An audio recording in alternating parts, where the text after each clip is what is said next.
Good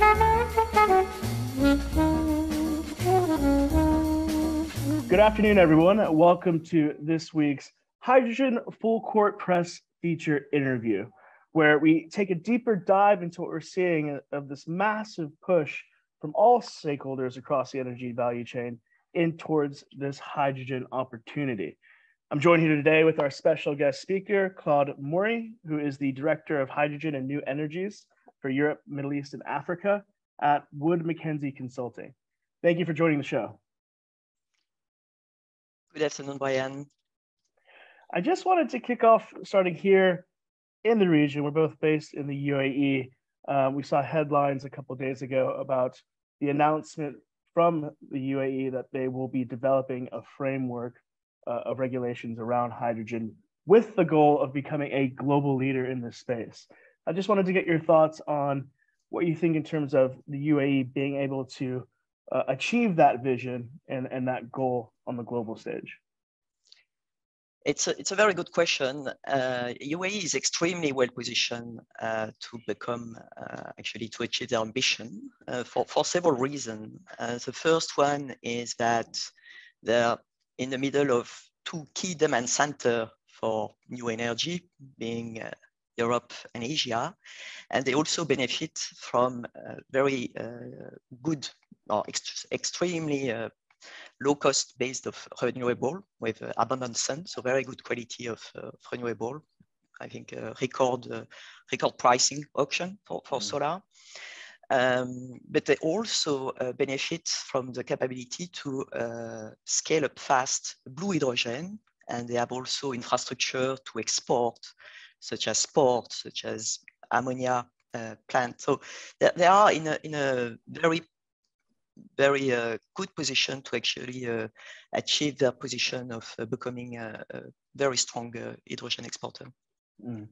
And of course, a big part of that is forming partnerships, correct? Are you seeing the UAE forming those partnerships, for example, with Europe to complete that and help achieve these goals? Cooperation for the hydrogen economy is absolutely key. And we've seen recently that key players such as ADNOC or the UAE government have been signing multiple memorandum of understanding, cooperation agreements with technology company, with other energy players in different countries of Europe. So they are trying to really implement along the different steps of the hydrogen value chain partnership to make sure that they will develop in an harmonious way what is required. Mm. And just, we're not just seeing these announcements of regulations being developed in the UAE, we're seeing it across the region for hydrogen, we're seeing it in Europe and the US. The biggest step for clean hydrogen, for example, is moving these ambitions into reality, essentially. But there's a question out there in terms of a kind of a chicken and egg. Can we economically create a viable clean hydrogen value chain first without having to already enable a hydrogen economy using fossil fuels? Is that possible? As we're seeing right now, fossil fuels and then kind of developing that clean energy or hydrogen aspect around that. What are your thoughts on that approach? So what we believe is that in the short term, because of the very, let's say, at very infancy capacity of producing electrolyzer, which are absolutely key to produce blue hydrogen, to produce sufficient volume of hydrogen, blue hydrogen is most likely to play a key role. And as long as blue hydrogen, the life cycle of blue hydrogen is maintained to certain requirement, blue hydrogen can be shipped to many locations, including Europe. So we know that Asia is more, let's say, or less stringent, more color agnostic in terms of their forecasted demand of hydrogen, but blue hydrogen will most likely play an important role in developing the infrastructure and all the logistic and transportation, testing it as ultimately ANOC has been done already to test shipment of blue ammonia for Asia. We're mentioning different colors here. I just want to touch on the point as we're seeing everywhere, this color, that color, pink, blue, gray. How important is that aspect of hydrogen development for scaling up this industry? Do you think that we're getting too focused on those things, or do you think that that needs to be squared away at ground one before we can push forward into other spaces? Ultimately, color of hydrogen, as long as the color is providing some emission reduction, this is a gain for the planet. So in the short term, to help scale up the hydrogen economy, one can think that the importance of the color is not so important. Now, when you look in reality, the development of the color, there are two key colors that we can hear a lot about, which are blue and green. And everybody is speaking about the promise of green in terms of cost reduction and potential to be produced pretty much in a much more different way, different location, because not as dependent as the hydrocarbon subsurface. There is also some interesting, I guess you might have followed some company interested to start exploring for hydrogen in Australia. So this is very let's say anecdotal compared to the investment that we see in blue and green. And the pipeline has been growing of project and announcement been growing exponentially last year. Strong growth still in Q1, Q2. We've seen some kind of slowdown, but still a very robust interest to invest in hydrogen. You touched on electrolyzers and, let's say, technology, just very minorly right there. I just wanted to get your thoughts on, you know, what we're seeing is kind of this pilot stage going on in the industry. There are things moving forward, but essentially a big challenge is scaling up with that technology. Are you seeing that from your perspective, and what might be the challenges to overcome and solutions to help accelerate that scaling up for the industry? So as you pinpointed, the capacity of electrolyzer production is currently in the short term a key limiting factor. Now we see that in terms of announcement of new capacity to build electrolyzer plant, there is a strong growth. Still, when you look at the cumulative plant capacity compared to what would be required if we look at the role hydrogen should be, let's say, playing to decarbonize and to limit the emission to respect the Paris Agreement. We are missing some factor of scale, which is important. But to come back to your question about how to accelerate the uptake and the development of the hydrogen economy, the key element is to provide confidence to the investor and to provide confidence to people who are interested to participate to the change in the energy mix. And to do that, some assurance of demand is and the market needs to be happening. And this is something which is growing through step by step, I would say, more and more regulation and policy, as we've seen with REPowerEU, which doubled the capacity with 10 million ton of planned import hydrogen. And lately, another very important announcement, which comes from the US with their approach of actually providing a production tax credit, which will or are expected to actually play a very important role in creating demand by reducing the cost of hydrogen. So ultimately, there is in this two approach, demand is very, very important. And that's something that I think is going to be very interesting to monitor in terms of impact. And do you think these policies, you touched on a few aspects of it, are doing enough to create that demand? I mean, you can create a hydrogen market, but of course, as you're saying, if there's no demand, you know, it's, what do you do with it? You have EU that's doubling down on clean hydrogen. You mentioned the US aspects with the Inflation Reduction Act. But you have a lot of stakeholders right now that are kind of looking for low cost, readily available energy, for example. So are these policies doing enough to create that, or do you think there's steps that can be done further? So it's a very good question. You're touching on the energy trilemma, which is always how government do balance security, affordability, sustainability, especially lately with all the development and the surge in gas prices and energy overall. Question about does the government do enough? I think they are going really in the right direction. I think the approach are sometimes different. Some like EU seems to give priority to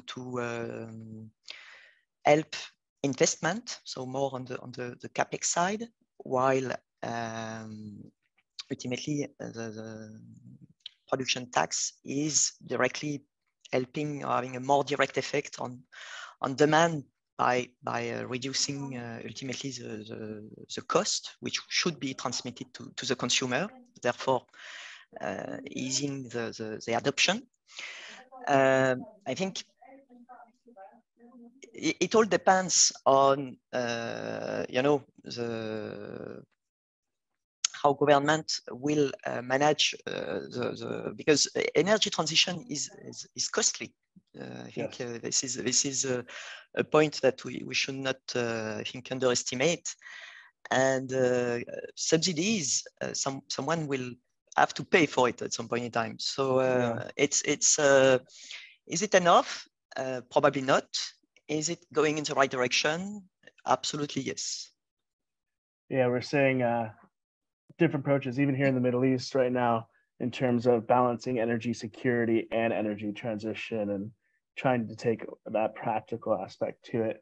And investments, as you mentioned before, generating more confidence amongst investors. I was having a conversation a few weeks ago with a bank in the region saying that, you know, last year was the highest, or sorry, last year across the world was the highest year for global green investments.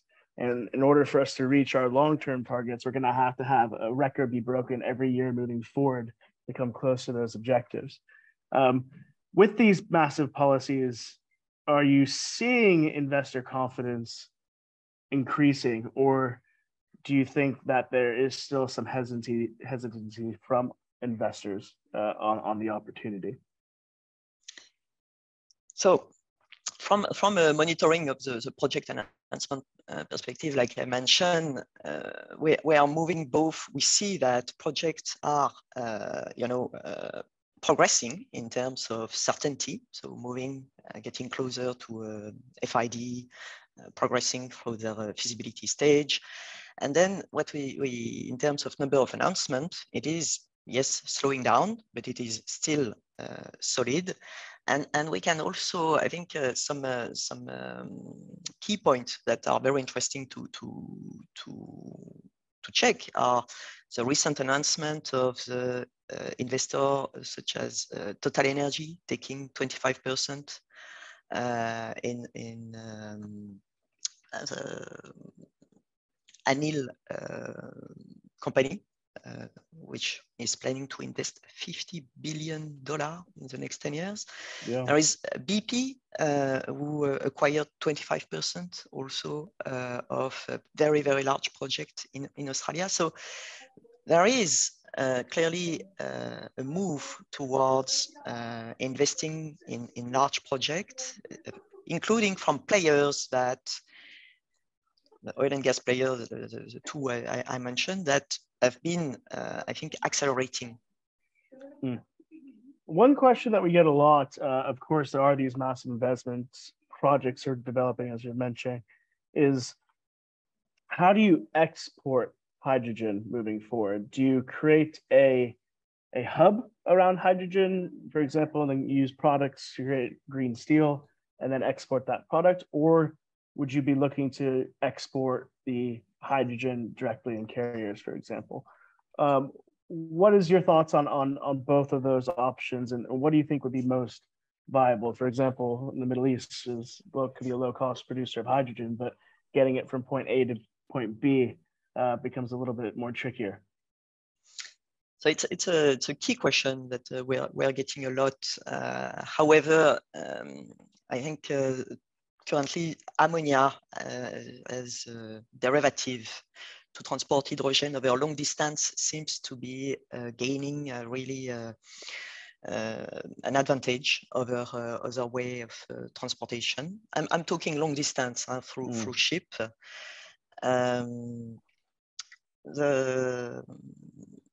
It seems that in terms of hydrogen carrier,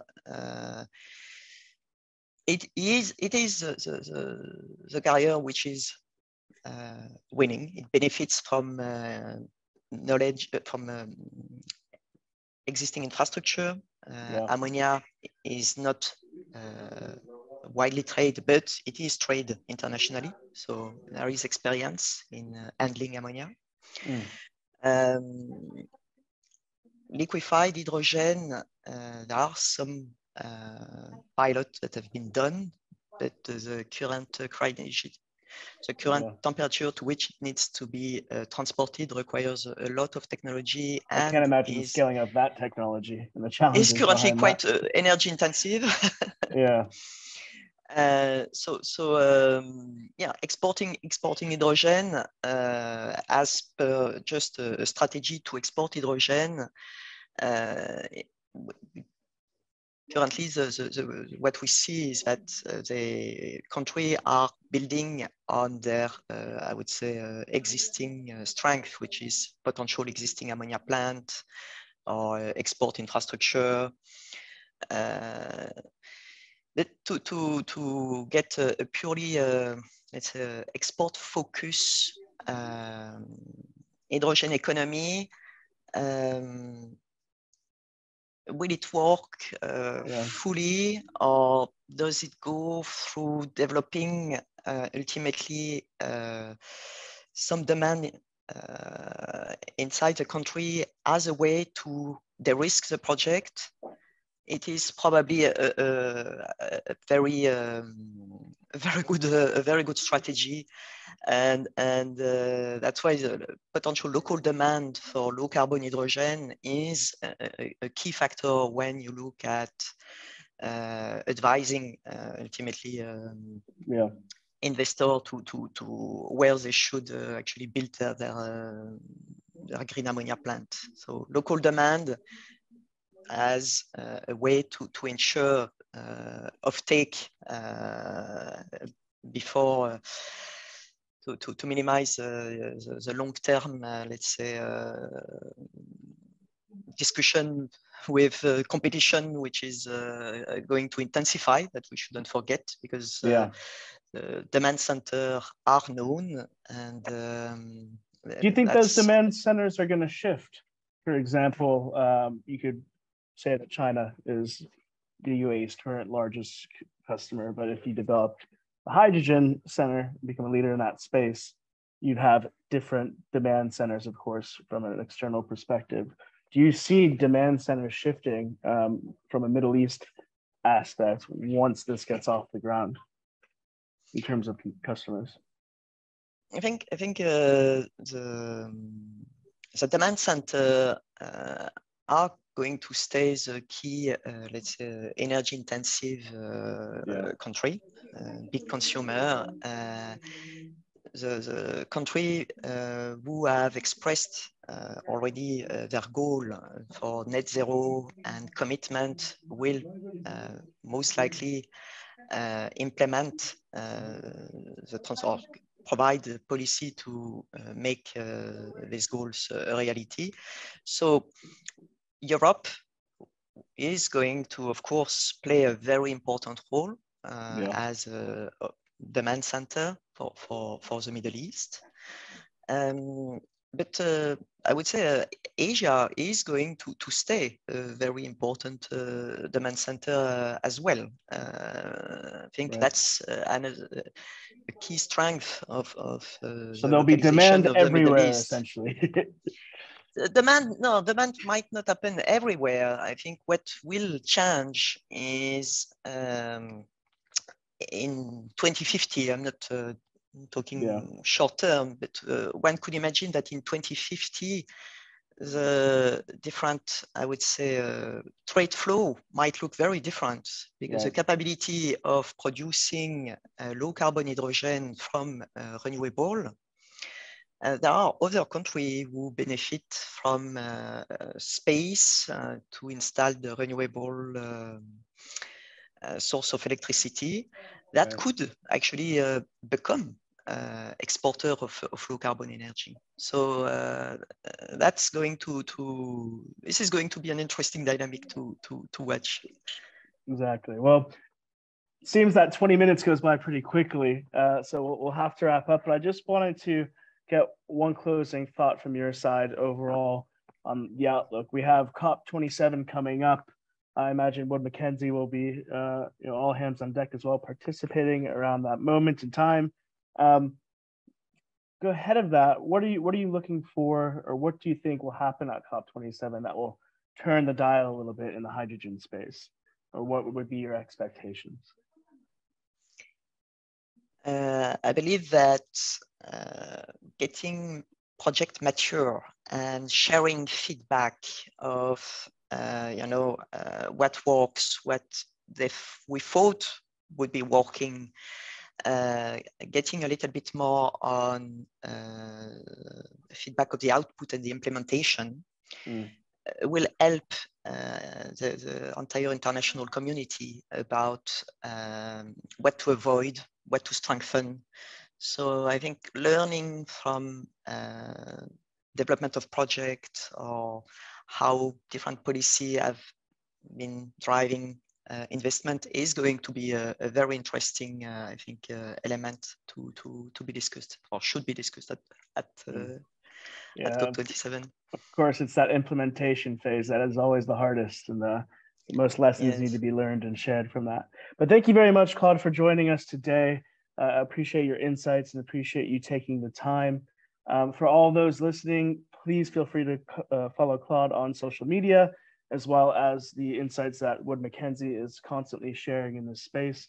And of course, follow us on Gulf Intelligence on Twitter and LinkedIn, where we'll be publishing this interview and content from it.